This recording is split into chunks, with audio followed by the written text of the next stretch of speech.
Guess what today is? It's the first planting day for 2024. The tomatoes are going in the ground. At least some of them.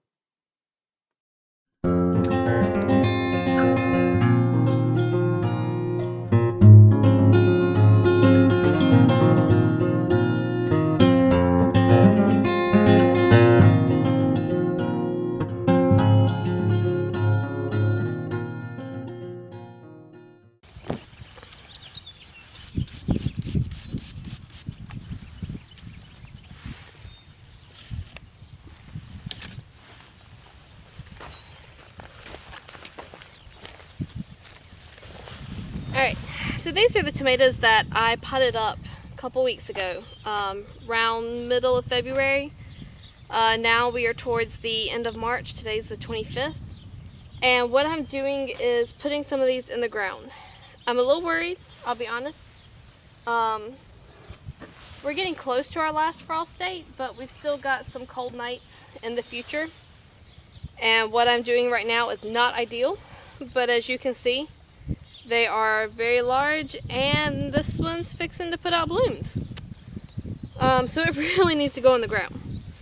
Because of how large I let these get, I've actually dug holes out with the post hole digger. So they're deeper than what I normally set my plants out.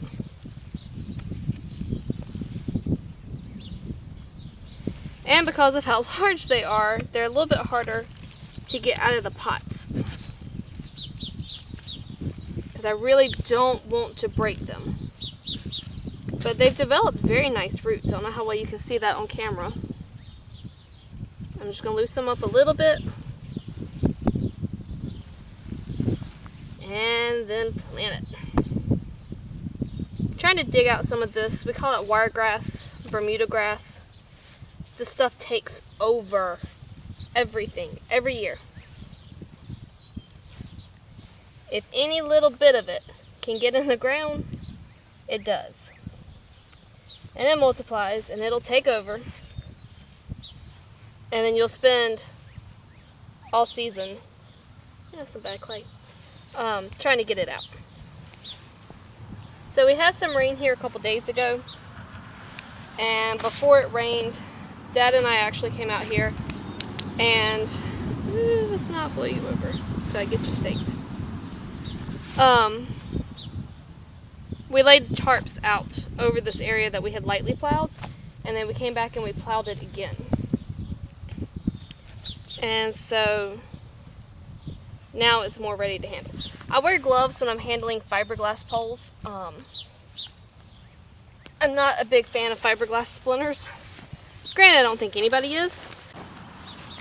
But most of our stuff is so old that it's starting to splinter a lot.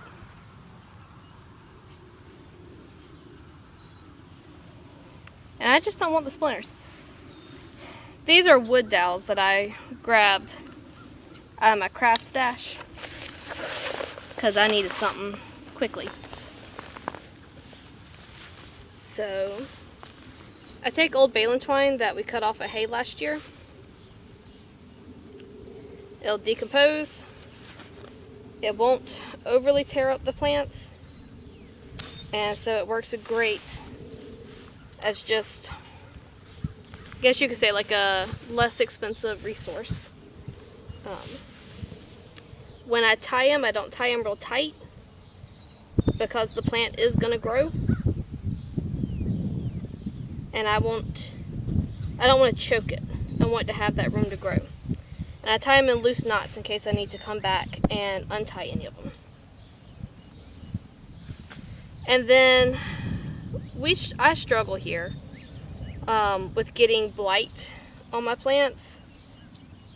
I don't know if it's just because these got bigger faster, but I noticed that after the last time I transplanted them, I set them out in the sun on some pretty days, and now they're starting to get some spots that look like it's going to wilt.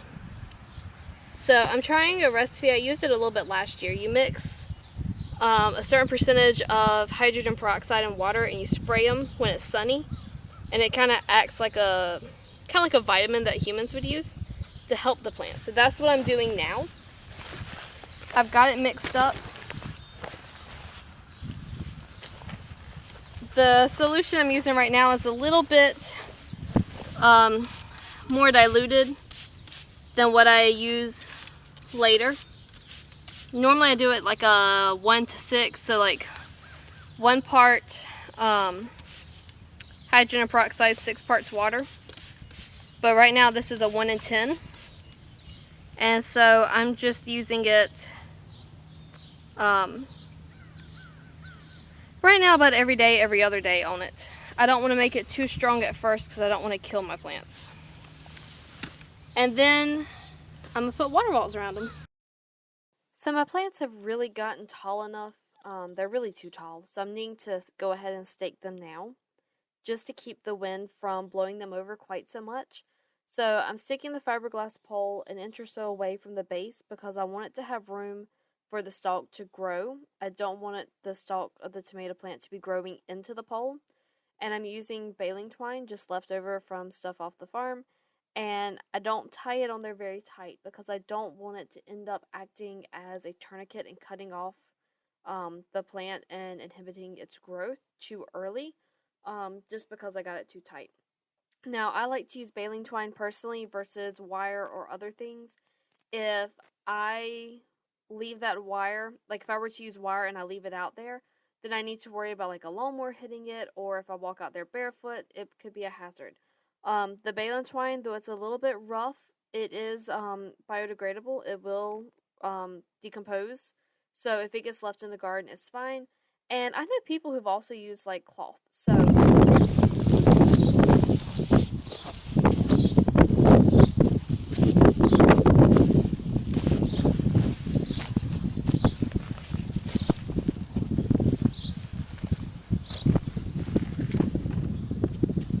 So it is currently really windy out. I apologize if that's making it harder for you to hear on there.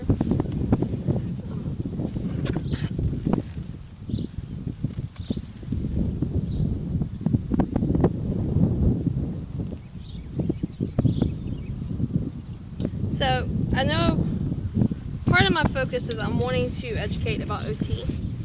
And one of the reasons that gardening is such a great way to do this is it's something purposeful for people to do. I find a lot of like meaning and purpose at attending to my plants. Ooh, I almost broke that one. But also, it works on a lot of skills that therapists may need to work on at that time. So for example, working two-handed coordination. Working on things like fine motor coordination. When you are, making messes. That too. When you're working on things like fine motor coordination, bilateral coordination, hand-eye coordination, working on hand strength to be able to squeeze the pot to get stuff out. This is my file here.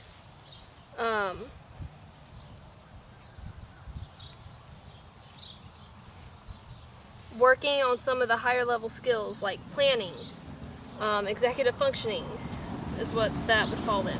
And as you can see, I really didn't do such a great job on my own set of planning here.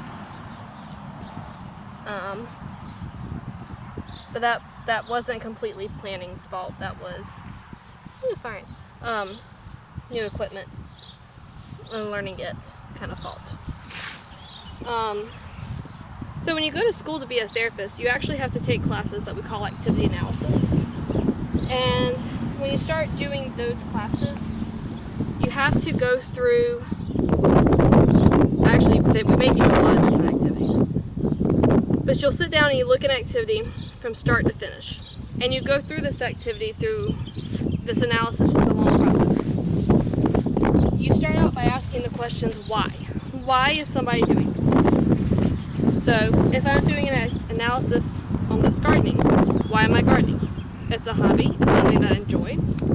It falls into those areas of occupation for me with leisure. I consider it in IEDLs because I'm providing food instead of grocery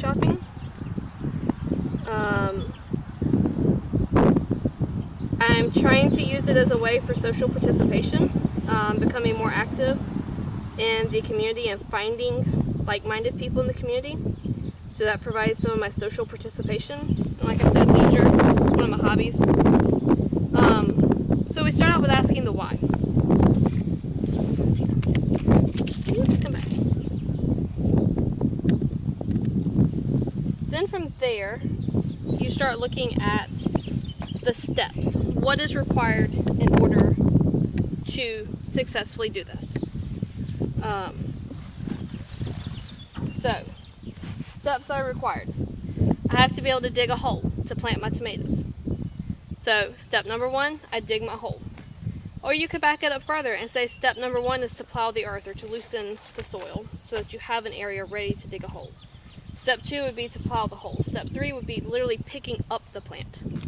And you can break these down even into like micro steps. So like digging the hole. Like first I have to pick up a shovel. I have to turn the shovel. And when you're doing a true activity analysis, you'll actually go through all of that, where you have to break it down into the micro steps. And the reason why we break it down into that much detail, especially in a school setting, is what if you have somebody who comes in and the activity that you're analyzing is something that is like really, really meaningful and important to them. A lot of times in school, the good example is making a peanut butter and jelly sandwich or baking cookies, or a lot of times we do food activities because, again, we know how important food is to everybody.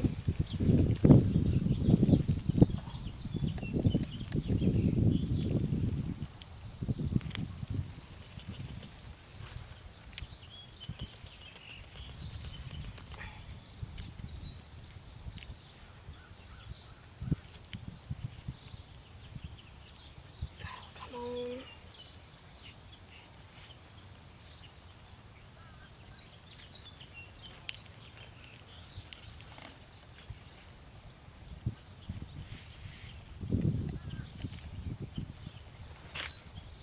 Sorry. These are pots that were very old and very brittle. And so I wanted to make sure I was very careful when I tried to get that out. But that's why you start looking at the why and what it is and breaking it down into all of those micro steps.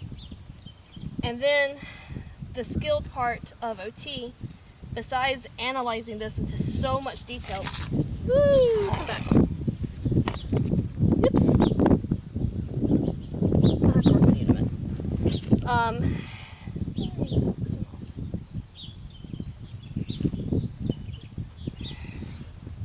You're either looking at the activity and the sense of what do we need to do in order to get this person back to where they can accomplish this on their own, or you're saying I need to work on this set of skills, this activity will work on this for me. When I worked in pediatrics, I liked doing gardening stuff with the kids, being out in nature. They wouldn't think twice about sometimes picking up a plant and getting to smell it or play with it. And by doing that, I'm still getting something meaningful and purposeful done. But I'm doing it in such a way that it's happening through natural play.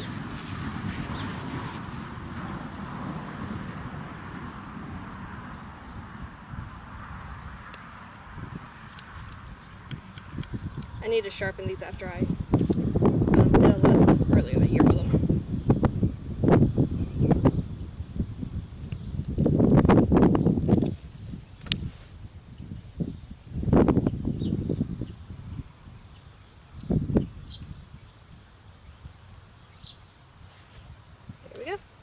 So I broke off that lower limb because it was going to be down in the dirt, and that is one of the ways that disease can spread among the plants, is through the soil.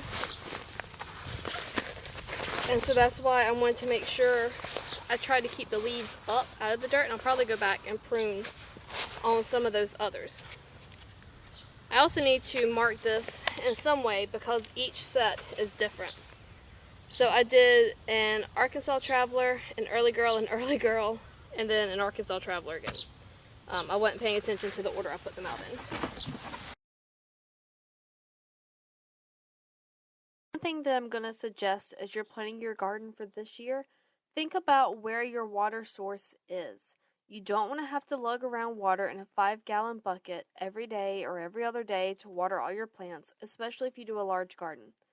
And you also don't really want to have to hook lots of water hoses together and end up with like 100 or 150 feet of water hose just so that you can reach your plants. Because what's going to end up happening is that as you're moving through your garden with that much water hose, you're going to tear up your plants. I have done this from experience. You have to be very careful. Sometimes I'll hang like fence post or something in the garden that I can loop my water hose up on, but I've got to make sure that it's going to hold it. Or I'll have to get someone out there to kind of help me move around, or it just takes a whole lot longer. So things to think about. Alternatives that people will do sometimes are like soaker hoses.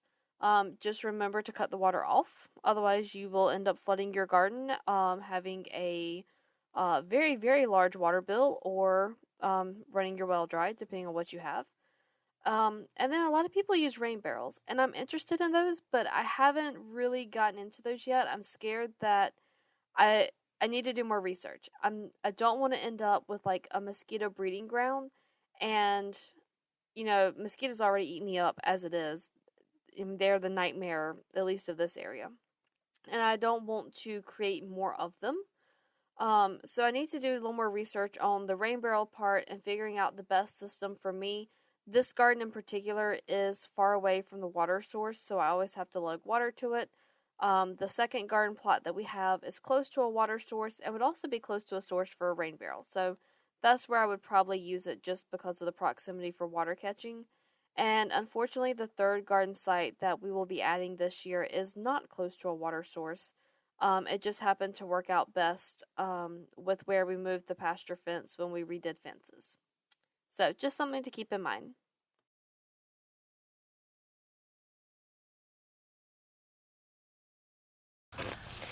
Alright, so this is a water wall. And the purpose of this is that it fits around your plant, kind of like a mini greenhouse. Okay, so your plant sits down in here, you stand it up. Each of these is kind of paneled off in a different section. And you will put water in here, and it'll make it kind of fold up around it at the top, and it'll close it in and insulate it.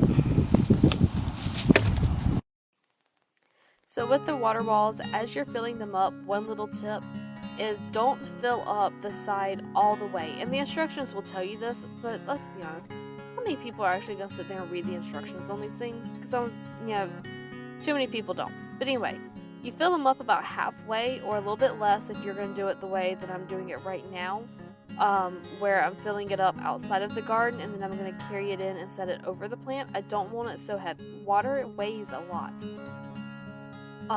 So that's why I'm filling it up just a little bit, setting it down over my plant, kicking out the base, so I want the base to be very wide so that as I fill it back up, the water wall will kind of TP in and it'll fold up over the plants to keep them warm.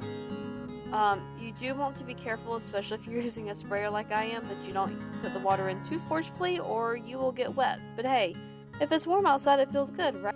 What I end up doing as I continue this, instead of filling them up outside of the garden and carrying them in, I just finally decided to stop being lazy and went and got another water hose, extended the length of my hoses so I had connected 2 hoses together, and I would set the water wall around the plant and then I'd start filling it up. And then still, even at that way, you go around the circle, or sometimes I'll start and jump kind of perpendicular, hit 4 sides, if you think of like a cross, top, bottom, left, right, and then I'll start going around to help it hold up the best.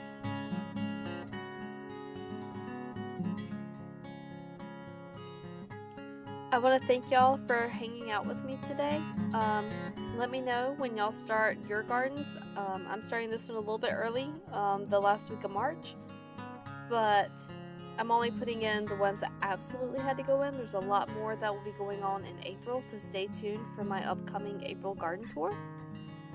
Thanks for hanging out with me today. Until next time, bye.